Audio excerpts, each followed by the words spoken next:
Muy buenas tardes y muy buenas noches.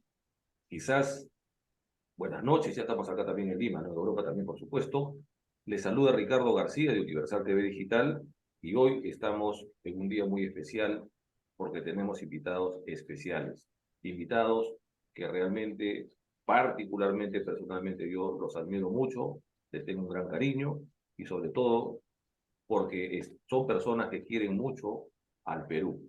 Son personas que quieren mucho y se la juegan por el Perú siempre, de sus propias áreas. Entonces, hoy día tenemos un programa, diría, un programa especial donde nosotros vamos a analizar los efectos, las causas, pero por sobre todo, ellos van a dar sus propuestas de soluciones, sus opiniones, para poder solucionar esta problemática que está pasando el Perú, lamentablemente. Sabemos que día a día se mueren, hay muertes. Sabemos que no llegan a un acuerdo, no llegan a un consenso, ni el Ejecutivo, ni el Legislativo, ni la población. Entonces está todo hecho un desorden, lamentablemente, en el país, ¿no? Pero como he prometido, como les había dicho, no hablar mucho yo, porque ellos son los protagonistas y ellos son los que van a decirnos y hablarnos sobre estos temas coyuntural que estamos viviendo en nuestra patria.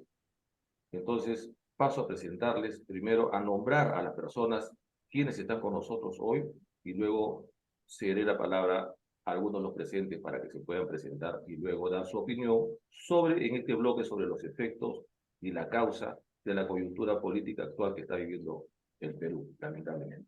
Bueno, estamos con la doctora Isabel Recabarren, estamos con el magíster Ricardo Gutiérrez Rivas, estamos con el economista Freddy Bolaños y con el doctor Jorge Irribarren. Entonces, le cedo la palabra a Isabel. ¿Cómo estás, Isabel? Buenas noches. Adelante. Buenas noches, buenas noches. Yo soy Isabel Recabarren, peruana, obviamente, residente en Milán, que me encuentro en Lima ya desde hace un tiempito, pero me tengo que regresar. Soy abogada y periodista. Soy periodista porque he considerado que si uno no comunica las cosas, crea prácticamente grupos privilegiados de conocimiento, y yo creo que lo más noble que podemos hacer en esta vida es difundir el conocimiento. Sobre la situación actual, puedo decir de que la he seguido desde su inicio. Según mi perspectiva, nosotros estamos en un juego mucho más grande de lo que es el Perú. Hay un juego continental, hasta diría mundial, en el cual las cosas están cambiando y hay actores y hay situaciones en las cuales nuestro sistema económico no es aceptado. Nosotros podemos seguramente criticar mucho el sistema peruano, el sistema económico, el contrato ley, podemos criticar tantas cosas del Perú, el hecho de que tengamos pobladores peruanos que están viviendo 400 años atrás de lo que nosotros vivimos actualmente. Podemos decir tantas cosas, pero también tenemos que decir que el proceso de regionalización peruano se ha llevado a cabo demasiado rápido, tan demasiado rápido que se ha traducido en un dinero malgastado, mal utilizado, y no ha ido precisamente en beneficio de sus verdaderos beneficiarios, que han debido de ser la población de las zonas que ahora definitivamente se quejan, se rebelan. Y se rebelan por lo que no les ha sido dado, y lamentablemente apuntan a lo que viene a ser el objetivo grande. El objetivo grande es cambiar este país y hacerlo comunista, distribuir pobreza, hacer de Perú, Venezuela, Nicaragua, Bolivia. Y entonces nosotros tenemos lamentablemente muchos recursos, entre ellos la hoja de coca, que viene a ser el elemento motor de de esta situación. Tenemos un oro, tenemos una voracidad de dinero. Yo diría, como se dijo hace muchos años, Dios ha muerto prácticamente. ¿Por qué? Porque la gente se ha dedicado a hacer tanto dinero como si el dinero fuera todo, que lamentablemente el hecho de las ideas, el poder presentar una perspectiva de futuro, los debates que vienen a ser tan importantes para intercambiar ideas y generar desarrollo, sensibilizar a las personas, eso se ha caído. Entonces, es más, prácticamente diría que no existe. Entonces, este momento es privilegiado también para nosotros, y yo pienso que todo este momento es privilegiado para cualquier peruano, porque tenemos la oportunidad de participar en el cambio. Participar en el cambio y es privilegiado porque es un momento en que la gente busca enterarse de lo que pasa, la gente busca leer. Entonces, si es un momento que la gente busca leer, pues bien, venga, ahí estamos nosotros. No quiero robar tiempo, avísame, Ricardo, cuando tengo que parar.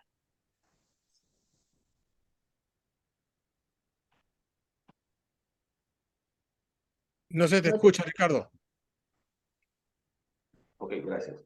Sí, justamente decía de que normalmente estamos muy buenas palabras, muy bien tu análisis, muy buena tu introducción, Isabel. Y vamos a tener una segunda etapa para poder proponer las soluciones a estos Ujú. temas que estamos viviendo, ¿no? Le cedo la palabra al doctor Jorge Irribarren. Adelante, Jorge.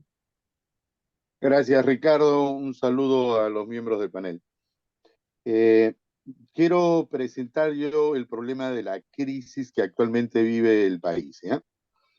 Quiero presentarme en primer lugar, como lo ha solicitado. Yo soy matemático, licenciado en computación por San Marcos.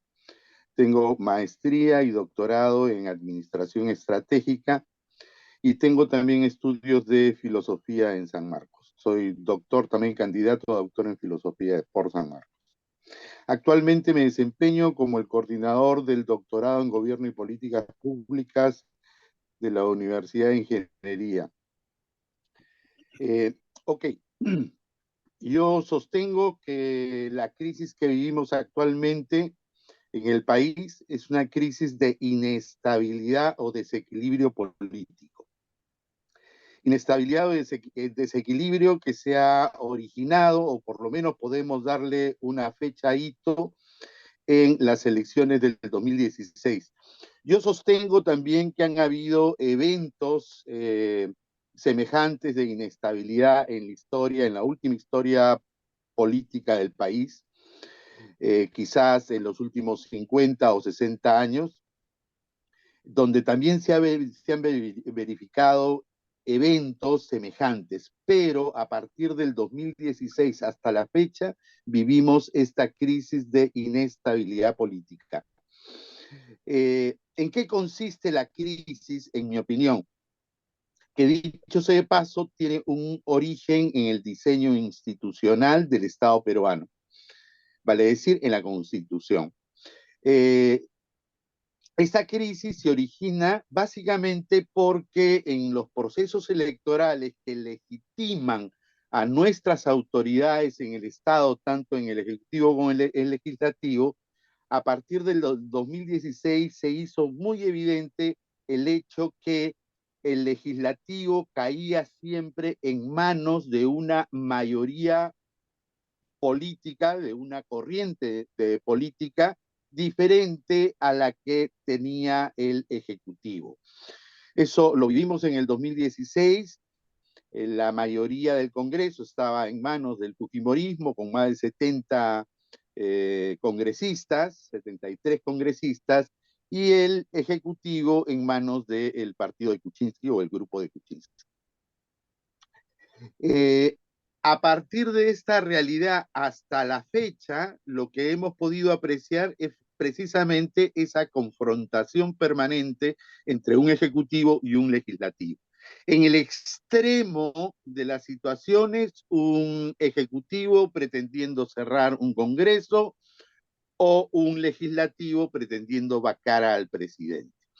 Cosa que hemos tenido efectivamente a lo largo de estos últimos 7 años, ¿no?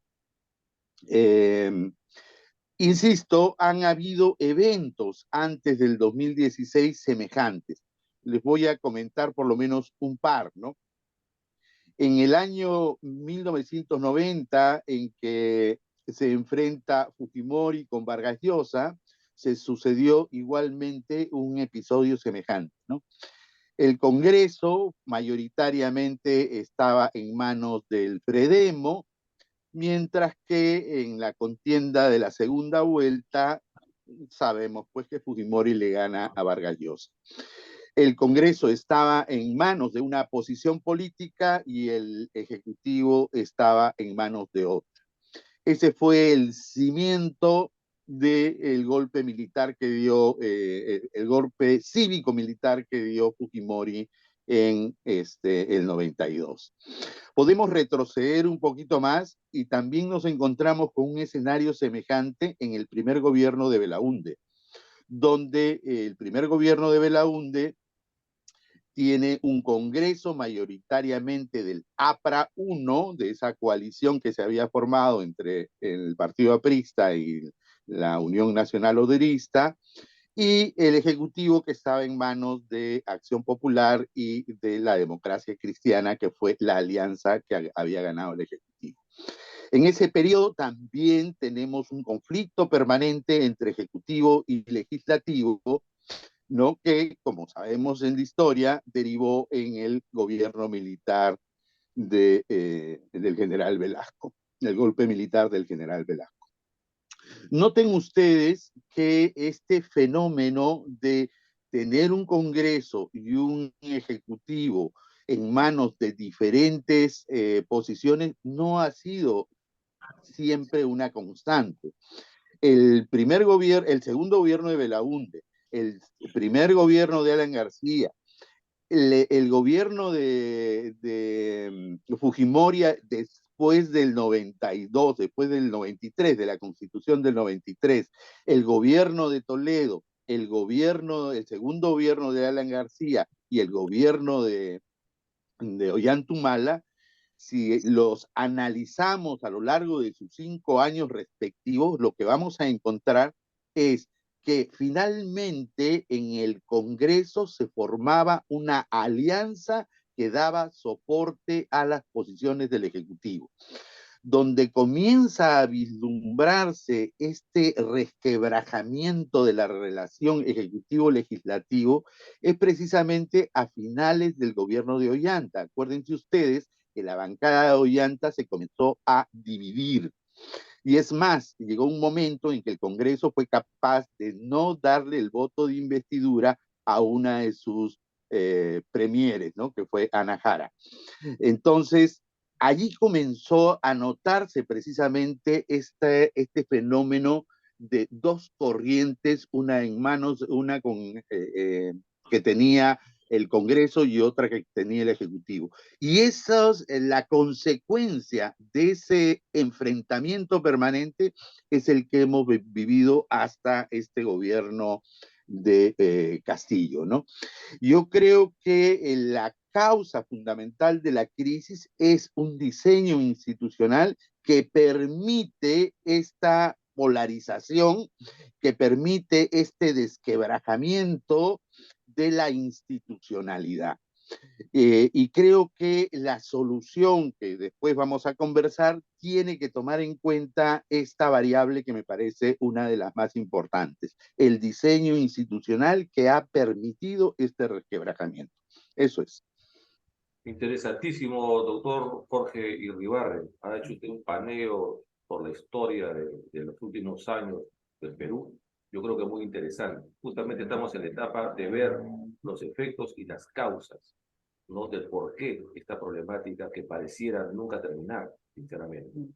Bueno, en este caso le cedo la palabra al magíster José Ricardo Gutiérrez Rivas. Adelante, por favor. Muchas gracias. Muy interesante lo que han dicho los dos interlocutores ahora. Permítanme presentarme.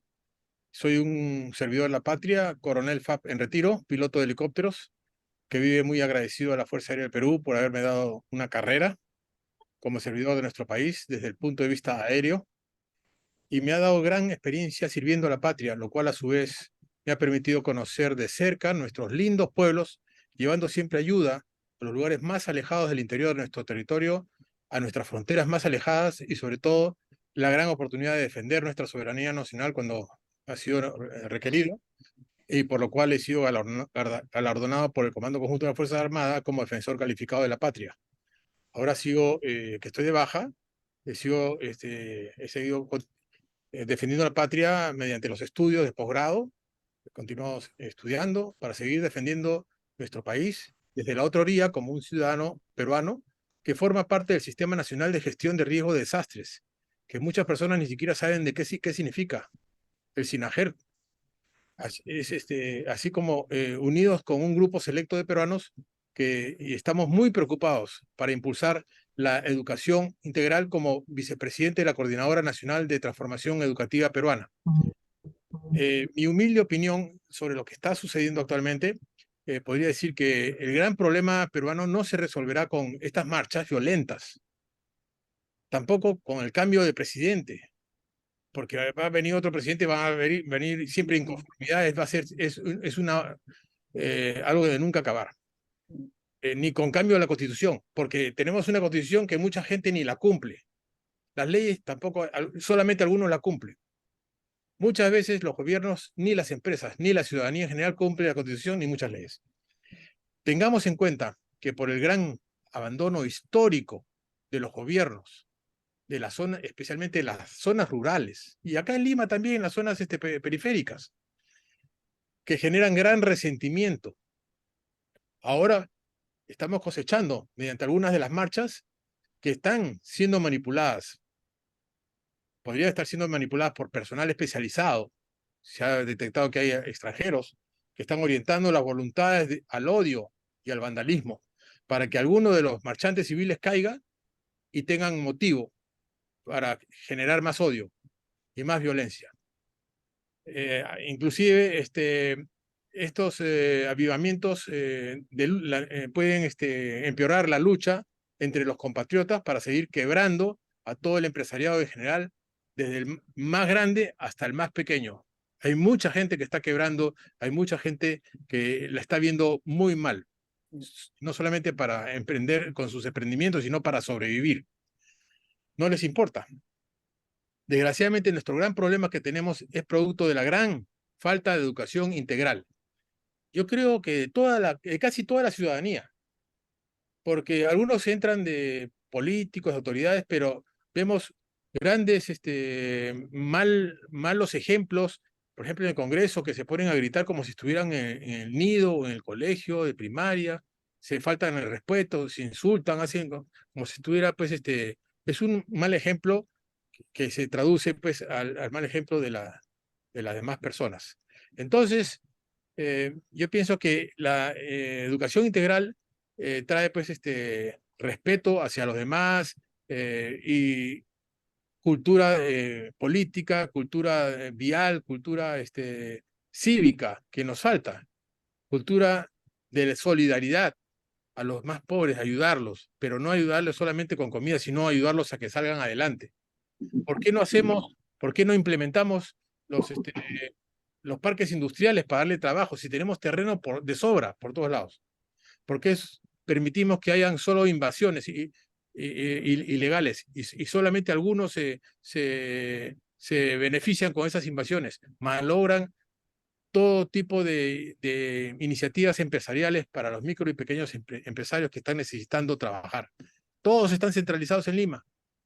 Yo quisiera no asustarlos, pero nosotros tenemos varias amenazas en nuestro país. La primera amenaza es que en Lima somos el país más vulnerable, perdón, Lima es la ciudad más vulnerable del mundo ante los sismos. Pero ¿qué tenemos acá? Todavía no tenemos ni siquiera un plan de evacuación de Lima. La gente encargada de las brigadas de INDECI, de ENEPRED y todo lo que son los brigadistas, todos viven en diferentes lugares. A la hora que haya un megasismo, no van a poder llegar a sus puestos para poder trabajar, no van a poder desplazarse en las ambulancias porque no hay ni siquiera combustible. O sea, no tenemos cultura de resiliencia. Y eso es lo que nos falta para poder también pensar que no solamente es el megasismo, que puede venir el megatsunami también, que nos destroza el terminal marítimo, nos destroza el aeropuerto internacional, o sea, nos destroza la conectividad, sino también tenemos el cambio climático, que ya está presentando sus efectos negativos, pero tampoco le tenemos, no tenemos muchas previsiones, no se escucha nada de eso. Perú es el tercer país en el mundo con vulnerabilidad al cambio climático. Hay 389 especies que se están por perder. ¿Y qué hacemos al respecto? No se escucha nada. Y la peor amenaza, que yo considero que es la peor de todas, es el error humano. Y el error humano lo estamos viviendo ahora. ¿Por qué? Por la falta de educación. Tenemos presidentes que dicen que no son jefes de Estado, son jefes de gobierno. O sea, no conocen, no se ubican. Congresistas que actúan como si estuvieran en el colegio. Esa gente debería ser sancionada y retirada inmediatamente del hemiciclo, de sus labores. Nadie sanciona a nadie. Sale un gobierno regional, se lleva todas sus cuentas y no tiene sanción, no tiene una evaluación de su gestión.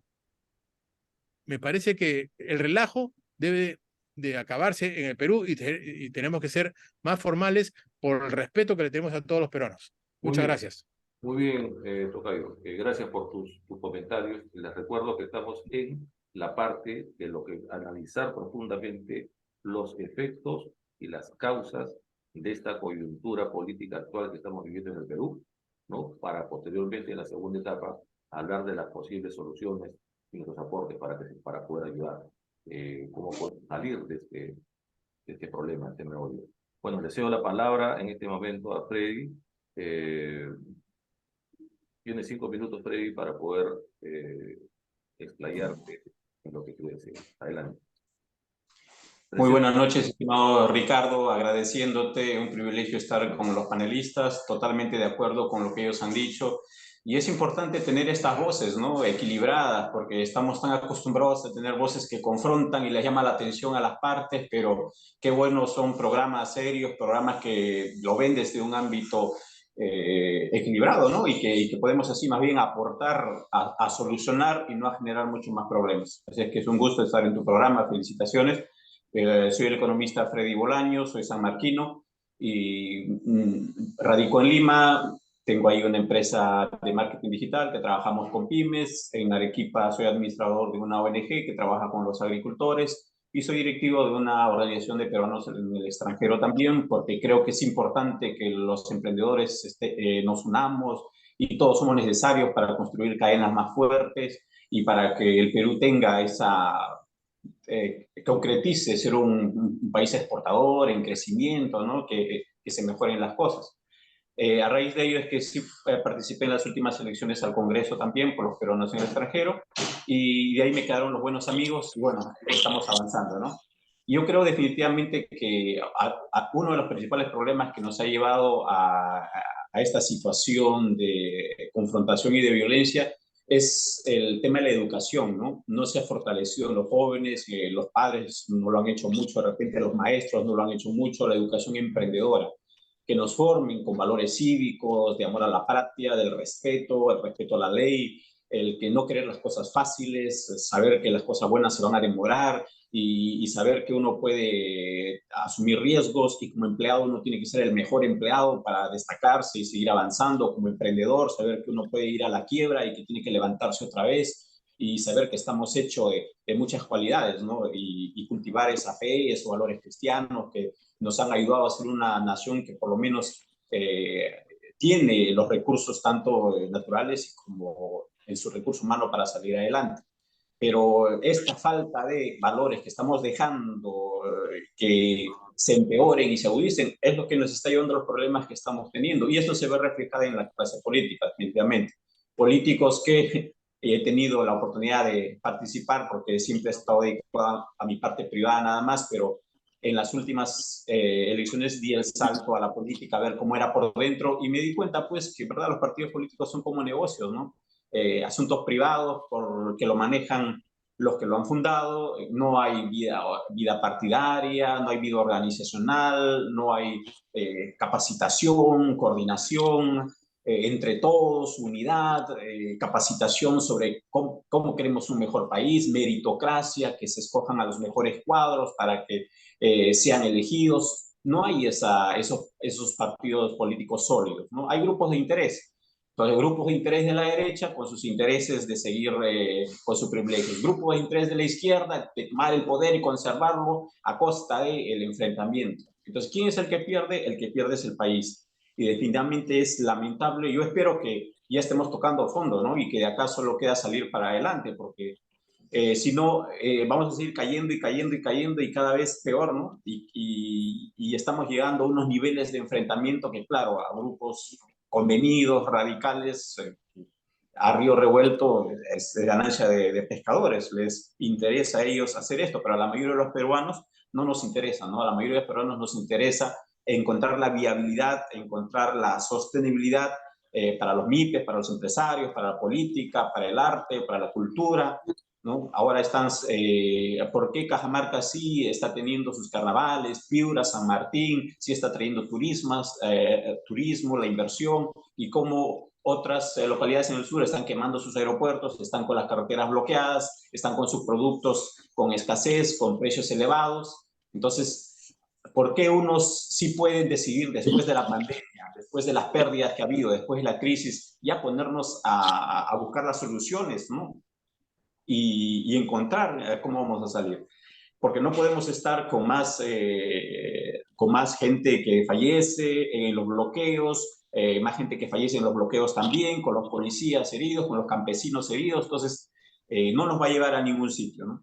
Entonces, tenemos que ser conscientes del cambio que tienen que dar. Tenemos que, ahora se está viendo el adelanto de elecciones, pero que se haga de una forma que sea con garantías de un proceso adecuado, para no estar pues en lo mismo y que de aquí a unos meses otra vez salgamos, no me representa el que he elegido.